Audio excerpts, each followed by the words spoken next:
Oke, assalamualaikum warahmatullahi wabarakatuh. Berjumpa kembali dengan Mas Bro Tegal. Minggu pun update secara bertahap berkala untuk kalian semua tanpa mundur sedikit pun, Mas Bro. Demi kalian semua, orang hidup paling nggak ada kemaslahatannya untuk kalian semua. Orang baik sebaik-baiknya orang hidup ada gunanya bagi orang lain. Oke, betul apa betul? Sambil rokokan, sambil ngopi, habis turun dari asaran langsung ngoceh untuk kalian. PP masih di ranking 47 dengan kapitalisasi pasar yang masih oke, 26,5 triliun, dan berita PTC juga PTC tidak akan pernah jatuh sampai 60.000. Ada berbagai macam alasan di sini, nggak usah khawatir, dan ini ada pertarungan Trump sedikit ya. PP akan menjadi pemenang terbesar, sudah kuat fundamennya, koin yang akan jadi brilian ataupun jadi raksasa cryptocurrency di meme coin, rajanya meme coin, PTC-nya meme coin. Sedikit saya akan memberikan info masalah Mbah Katram yang lagi kacau balau untuk kalian semua, laki-laki Trump. Dua raksasa kripto ini saling sikut soal aturan baru atas perintah Katram. Ini detailnya, karena apa?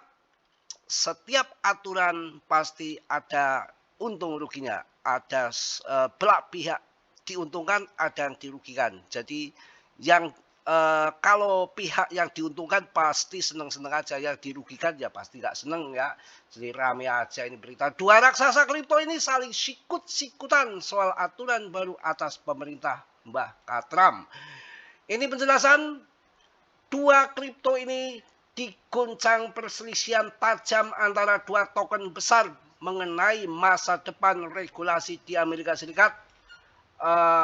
Chief Legal Officer ataupun CLO Ripple, Stuart Alderoty mendukung penuh rancangan undang-undang Clarity Asset demi memberikan kepastian hukum yang jelas. Ini menarik, cocok.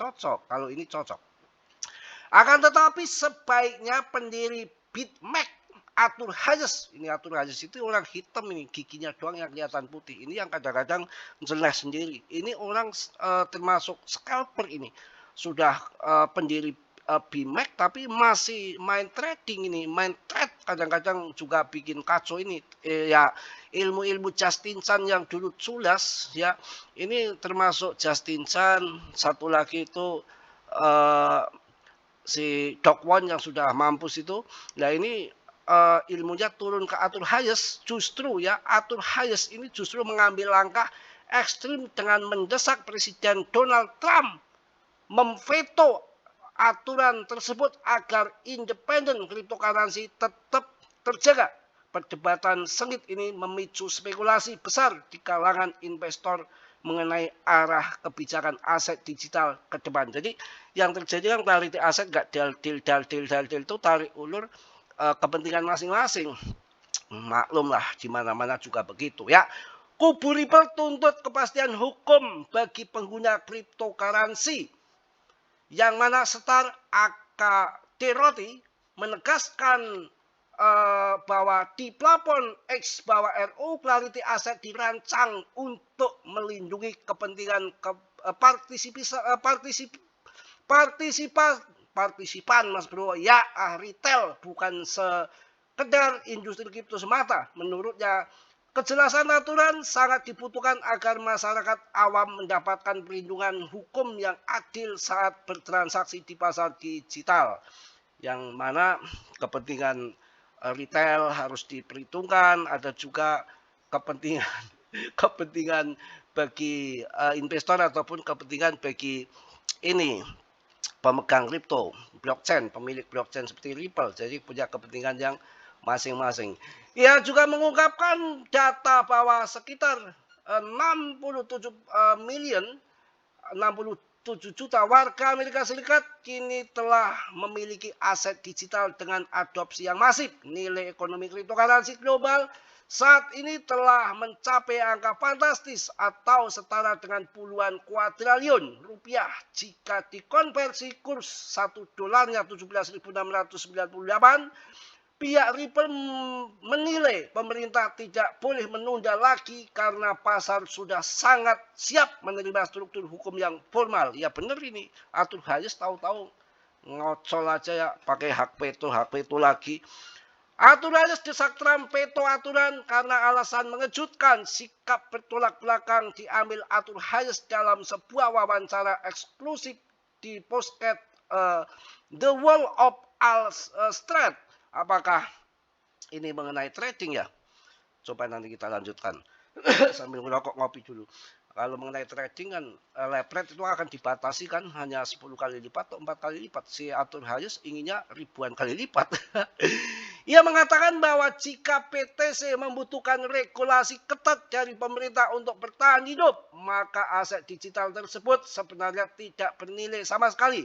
Hayes menegaskan esensi utama kripto adalah menjadi sistem keuangan alternatif yang sepenuhnya mandiri dan bebas dari kontrol lembaga finansial tradisional. Ya ada betulnya juga sih. Ia memperingatkan bahwa bahaya besar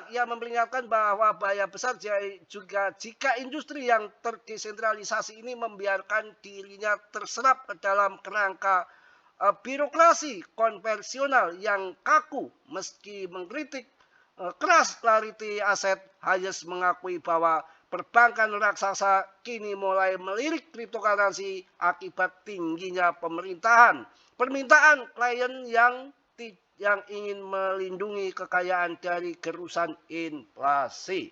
Pokoknya bla bla bla bla, kalau dibaca semua ngeri juga. Itu yang lagi terjadi, pertarungan antara kubu Ripple dan Arthur Hayes yang orangnya hitam, giginya doang yang putih.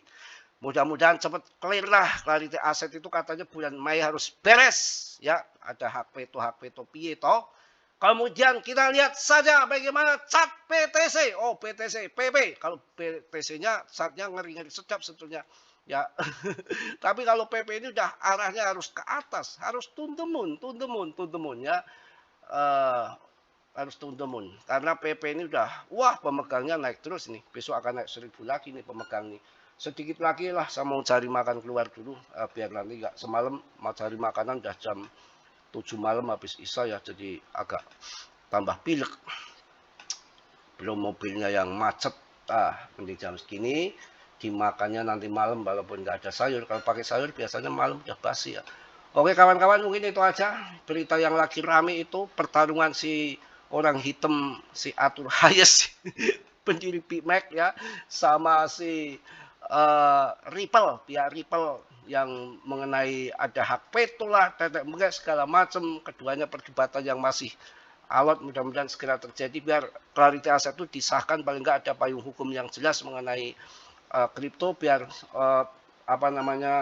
investor besar itu segera menggelontorkan dananya ke kripto dan terjadi bull besar-besaran. Tapi yang namanya sudah menjadi kehendak ilahi tahun 2026, mudah-mudahan menjadikan tahun yang aduhai gitu ya, dengan puluhan kali lipat, terutama PP yang didukung penuh dengan kalangan retail, bukan koin abal-abal ataupun pam-paman, murni organik yang didukung orang-orang besar. Dan ada GZ di sini ya, mudah-mudahan the next BTC ataupun Doge tetap Dior.